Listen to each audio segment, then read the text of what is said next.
Always choose truth. We ask the questions. What is needed in the world? Is that going to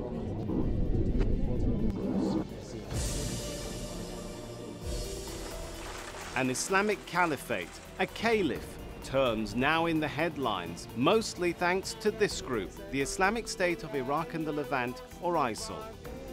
As ISIL captures territory declaring their caliphate, minorities have fled and journalists have been beheaded. A stark contrast to the caliphate of the past, famed for tolerance. The ISIS do not represent Islam or any Muslim. That's causing a backlash among Muslims who see ISIL contradicting their religion and in contrast to past caliphates famed for tolerance. And try to stop this group. Over 120 Muslim scholars released a letter calling ISIL un-Islamic and their ideology a corruption of Muslim scripture. But some are listening more to this man than those scholars. Abu Bakr al-Baghdadi, the leader of ISIL, calls on Muslims to take up arms, and thousands of fighters from around the world have traveled to Syria and Iraq to fight for the self-declared caliphate. Tariq Ramadan, a prominent Islamic scholar, concedes those who speak for the mainstream understanding of Islam face a challenge for the hearts and minds of Muslims. Today on Talk to Al Jazeera, Tariq Ramadan explains why scholars are failing the Muslim world and how he sees the involvement of world powers and regional dictators. Thank you so much for talking to Al Jazeera. Let's start with the concept of a caliphate. In terms of mainstream Muslim thought for the last 1400 years and Islamic law, what is a caliphate supposed to be? Look, this is an important question because the concept of caliphate is very much rooted in the Islamic tradition. It has to do with a specific way of dealing with power, that the Muslims are going to have a leader, and this organization is going to be the caliphate. It happened just after the Prophet, peace be upon him, passed away, and then this is the idea. So is he supposed to be a pope, the caliph, for example? No, not at all. It has nothing to do with the religious representation. It has to do with political power. And the political power in Islam is perceived as having a religious legitimacy. But it's not a pope, it's not a religious structure, it's a political structure. Not a theocracy? It's not a theocracy. So the caliph is not like a priest who has unchallenged powers? I mean, is it a civilian state? It sounds like what you're describing. That's exactly the point. The point is that we have a religious authority, but anything which has to do with politics in Islam should be decided by the people. So the one who is going to be leading should be chosen by the people who are followers. So it's something that we today know as the democratic process. From the very beginning in the Islamic tradition is a majority process where the majority of the people are choosing the one who is leading. And there is in the scriptural sources, in the hadith, a reference to the caliphate as a reference. The point that we have to make here is that we know the principle, we don't know the model. The model could be historical. It could change depending on history, depending on specific situation. So the principle of having a leader should remain. The way it's going to be done should be thought throughout history, depending on the situation. Well, it's interesting you said that he's supposed to be chosen by the people. So he is accountable to the people? Of course, and the first He can be removed by the people? Exactly, and the first who said this came just after the Prophet, peace be upon him, Abu Bakr as-Siddiq, who said, if I'm right, support me, but if I'm wrong, correct me. Correct me means today what we call the public opinion. The citizens should be there to support or to remove. So there is nothing like dictatorships or theocracy. So then how did we get from those principles you're talking to me about in Muslim sources, Muslim texts for hundreds of years, to now a group unilaterally declaring this is the caliph, everyone come give your bay'ah or oath of allegiance to him, beheadings of journalists, minorities fleeing? I mean, it sounds very different from the principles you're talking about. Yes, and this is what... So is that a caliphate, what the ISIL It's not, and why it is not a caliphate. It's just people playing with politics, referring to religious sources. And this is why Muslim scholars, Muslim intellectuals, we have to be quite clear about this. We have to speak the truth and to be quite clear about the fact that if they are not representing what are the Islamic principles, many of the dictators of today are not representing Islam either. They have nothing to do with our principles, because our principles are clear. The one who is leading should be chosen by the people who are followers or citizens. So many countries are dealing with the West. They are not as bad as Daesh today, but they are bad. Daesh being ISIL, just to clarify Exactly. for our viewers. So this is one point. So the point for me is to say that we need to come to the point that we have a diversity of interpretations. One of the main problems among Muslims is interpretations. And interpretations means that you have to look at the overall message of Islam, not to take one verse or one prophetic tradition and to say, this is context, it. Exactly, right. and this is what they are doing. So they are distorting the whole message. So we have to respond to this by saying there is a diversity of interpretations, but they are interpretations that are anti-Islamic. And what you are doing, killing innocent people, implementing a so-called Sharia or the so-called Islamic State in the way you are doing it, this is against everything which is coming from Islam. What you are doing is wrong, and we should be courageous enough to say this to all the leaders that are betraying Islam today. You know why I'm saying this? Because many of the so-called leaders of today that we are talking to are in fact doing wrong and sometimes justifying these kind of reactions by people saying, you are wrong and we are right. Where does the yearning for a caliphate or an Islamic State come from? People ask, don't we have that in Saudi Arabia or Iran or the Islamic Republic of Pakistan and so on and so forth? What is missing? Is there a feeling amongst Muslims that something is missing in their political order? Something is missing, and you need to understand that among the people and even among, powers, Islam now is a brand. It's just a slogan. They say you will get legitimacy if you can qualify what you are doing as Islamic. An Islamic State, Islamic music, Islamic. And then the people are completely driven by emotions and not by critical thinking. So this is the way you get your legitimacy or justification. But one assumes that people eventually see through that and they see that something is missing. What is it in the Muslim psyche that is driving people to think there is something wrong or missing in the political order? Because it's clearly wrong. When you don't have freedom, when you don't have, where everything is driven by corruption or corrupt regimes, of course there is something which is missing. When in your daily life you don't feel that you are respected as a human being, that the basic rights that you should get are not respected, there is something wrong. There is no way in Islam to have anything which is close to Islam if we don't have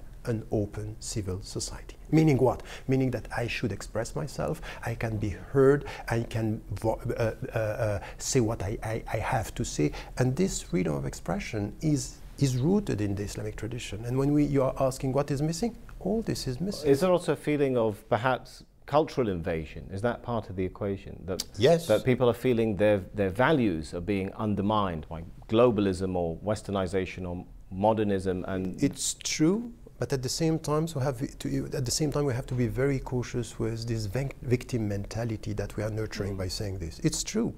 Colonial power, the West, the power of the West. We had political colonization. We had, and we still have, economic colonization, and we still have cultural colonization. Is that true?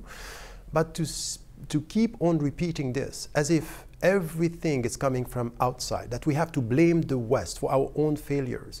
The main problems of Muslims are coming from the Muslims, from the Muslim majority countries. And then when we start to be critical, say we are going to speak out against all the dictators, we are going to speak out of some scholars. Some of the scholars who responded to Daesh today and speaking to the so-called Islamic State, saying this is wrong in Islam, they are the same scholars that are supporting dictators. Right. You are lecturing these people while we're going you to come are to that. I'm wondering though, the problems, now that we're talking about problems within Muslim countries, I'm curious to know whether you think the Arab Spring is addressing that, and whether perhaps there still is an Arab Spring. Wasn't that the idea a couple of years ago, that these popular sort of movements and revolutions are addressing those sorts of problems? I was criticized 3 years ago because I wrote a book, The Arab Awakening, saying, I don't buy this idea. There is no Arab Spring. I There isn't. never. So you wouldn't say it's failed, you'd say they didn't ever exist? What about the revolutions we saw? I think that we were misled, and we had a very superficial understanding of what was happening. Do you really think that what happened in Egypt is a revolution? In 2011, the personal advisor to Sarkozy told me, you know what?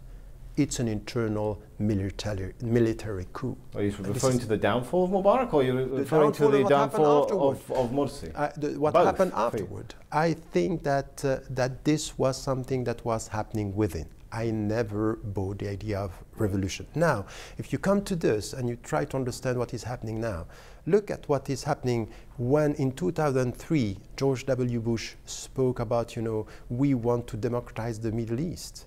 What is happening now is exactly the Iraqi model, to destabilize the political regime, to weaken the society, and then to control everything which has to do with the economic interest. Who's doing this? So the Americans today are doing this, and the European countries. Add to this something that we need to know. The key to understand what is happening in the Middle East has nothing to do with democracy and politics. It has to do with economy. And the two countries that were now taking over the Middle East were China and India. They were new actors within. And when you come with destabilizing the region and coming back to security, you are removing China and India from the picture. Who is taking over? America. But surely these are the United States of America. These popular movements started from Muslim societies. There were Muslims on the streets, right? Arabs, like Muslims, right? Arabs, yes, I mean, that's fine. As you said, we can't blame everything on the West, can we?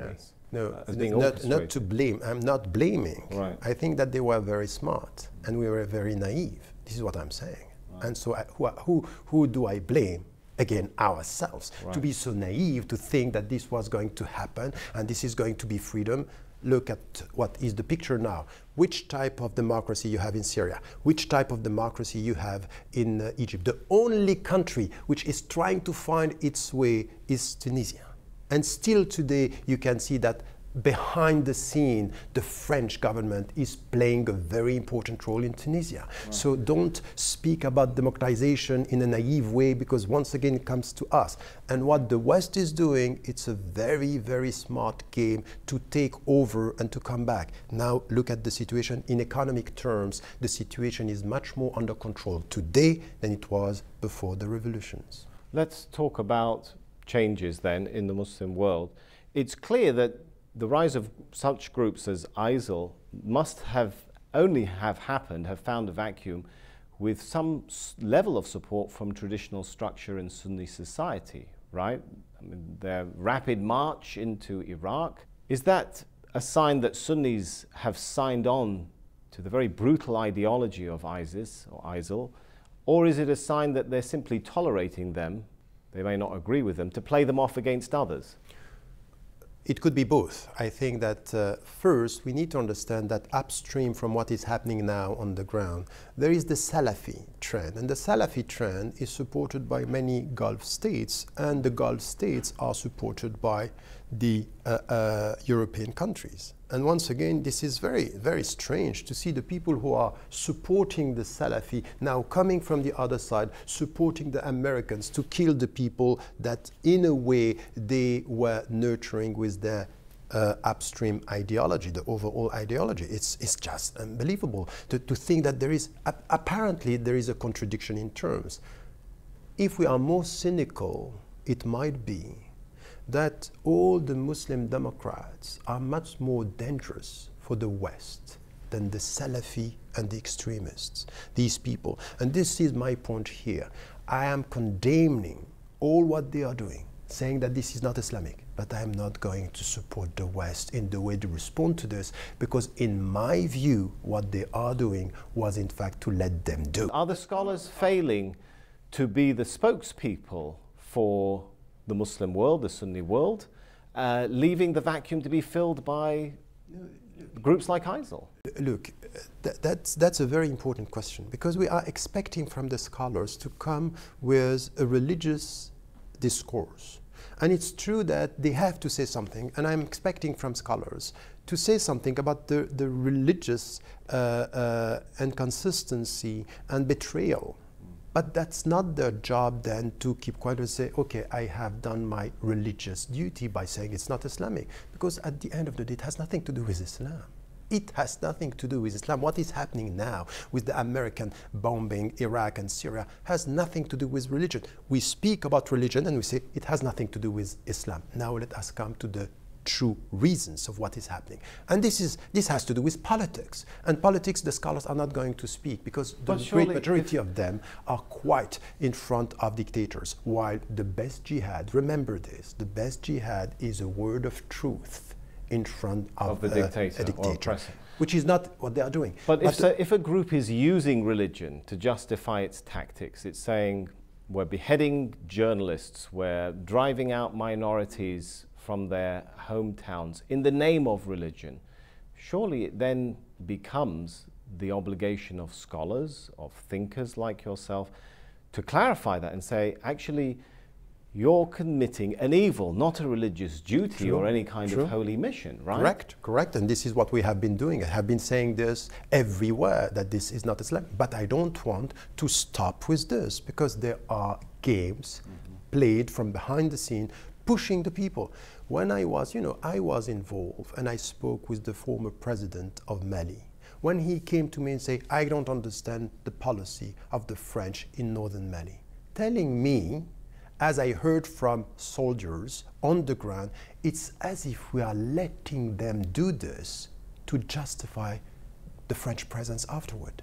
It could be that the Americans, in the way they are dealing with the region, can justify their presence in the region by this presence. It could be that we are letting people come and work in some places. And don't you think it's quite strange that everywhere the extremists are, they are resources interests or oil or gas or geostrategic interest everywhere? Who at the beginning supported bin Laden?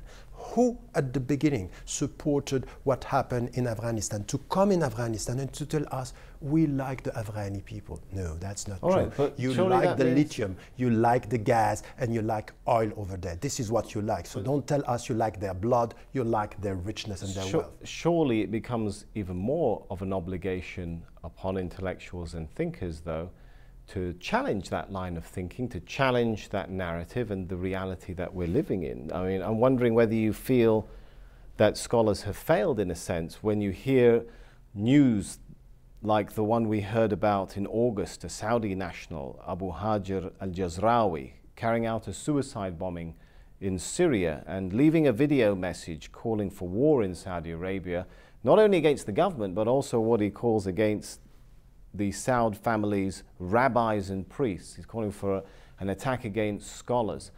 Why is it that ISIL have managed to capture the thinking of this young man rather than people like you who are speaking more for the long-standing tradition of Muslim law and culture and religion? I think that there is something that you are pointing out, which is true. We are, in the Muslim majority countries as well as in the West, facing a crisis of authority in Islam. That's for sure. Is it because there's no pope? Because no, because we don't know how to manage with our diversity. We don't need a pope. We don't want it. We don't want a pope at all. What we want is to try to manage this diversity, accepted diversity in Islam. And this was the richness of our history, was scholars disagreeing but respecting each other. That in fact we are acknowledging that there is a diversity of interpretations. But to do this, first we have to be religiously equipped but politically aware. Because what you are saying, why is it, for example, that we see in the West, that we see in the United States of America, that we see governments supporting Salafi trends, people who are very literalist in their understanding? What evidence is there for that? That the governments in the West are supporting Salafist trends and it's all a big conspiracy to promote extremism here so that there can be an even more extreme response, a military response? It's not a big conspiracy, it's to study history. Okay? Get that. It's to study history. When we study history, we understand that some great powers were using people, and it happened in the West, it happened everywhere. You use people to justify afterward your own policy. This is what they are doing, and they are not so, we are not so naive, and they are quite smart, so we understand this. It's not a conspiracy. I'm always saying this. Anyone who is telling you there is no conspiracy is playing with conspiracy. There are conspiracies. And the first to do this are the great power. Just study Latin American reality and history, and you'll see how they were playing with people, how they killed some of the leaders. Now, when we come to Islam, we need to get this. We have to be religiously equipped and to understand that some trends apparently are against the West, but some of in the West are using these trends to justify their policies. So is there not a failure on the part of some Muslim scholars and thinkers that they fail to capture the heart of the Muslim street? Yes, because very often, you know, if you are humiliated every day, day in, day out, if you have no freedom in your society, and you have a scholar coming to you and say, you know what, Islam is about peace, Islam is about love, Islam is about spirituality, and he himself is supporting the dictator, at the end, this is the best way to have extremists coming. At the end of the day, our young Muslim sisters and brothers, and what do they want? What do they hope? They hope for more, and when they were in the streets, they were sincere about this. They wanted freedom and they wanted dignity. Let us have a discourse that is consistent with this and also critical. I'm sorry. It's not because I'm criticizing what Muslims are doing that I'm going to support the West. So the Muslim leadership in the West is failing because it's as if we want to be accepted. We want to be loved by Barack Obama. Barack Obama. So you don't support all the these military years, response to ISIL? No, that's not the answer. That's not the answer. The and when only Barack Obama way calls for Muslims to come out and join this alliance and if raise only their he voice. would be the first to speak out and to be consistent with his own words. He's not. He's asking the Muslims to be consistent, and for the last 6 years, he himself was never consistent. He is the president of words, not the president of actions. What's the way forward? Where will the Muslim world be in 10 years? And who can correct this? Who has to sit down and put the pieces back together in the Muslim world? Let us start with the beginning. The first that we have to blame is ourselves. So now, and this is why I'm saying as this, individuals you're talking about? Or as individuals, as a community, and as Muslims, and as people of coming from a spiritual community. By the way, Ummah is a spiritual community. It's a community of brotherhood and sisterhood. We have to come together. But we have to be self-critical. We cannot just sit down and blame the world. At the end of the day, what we need is more education, more political awareness, and more courage. Just to speak the truth. This is what we need now. And then also in Muslim majority countries. Look, for example, about what is happening in the Middle East. In the book that I wrote on Arab Awakening 3 years ago, I was saying one of the main problems that we have is the relationship between Shia and Sunni. And then, of course, the West, the Americans in Iraq, they were playing with this, and they are playing. They are using your own weaknesses as much as, Ben Abi was saying once. He was saying, we have been colonized because we were colonizable. We have been divided because we were dividable. And this is exactly what is happening. Who is going to change this? We have to come together and to say, look, this is enough, it's enough. We have to come to agreements about our religious differences and our political understanding. And this is why, for example, we need to come together, we need to educate people, we need to be courageous, and we need to ask all the Western Muslims for more consistency to their own government. Do you believe you can still capture the Muslim street and become the spokesperson again? Because with one brutal beheading of a journalist, they grab 100 more headlines than your statements, right? That's fine, you are right. But at the end of the day, history is not headlines. History is the long and very strong historical movement that we have. And this is what we have to do. It's just to be, misled by, I'm sorry to tell you this, you are a journalist, you work in this, you are a man of the instant.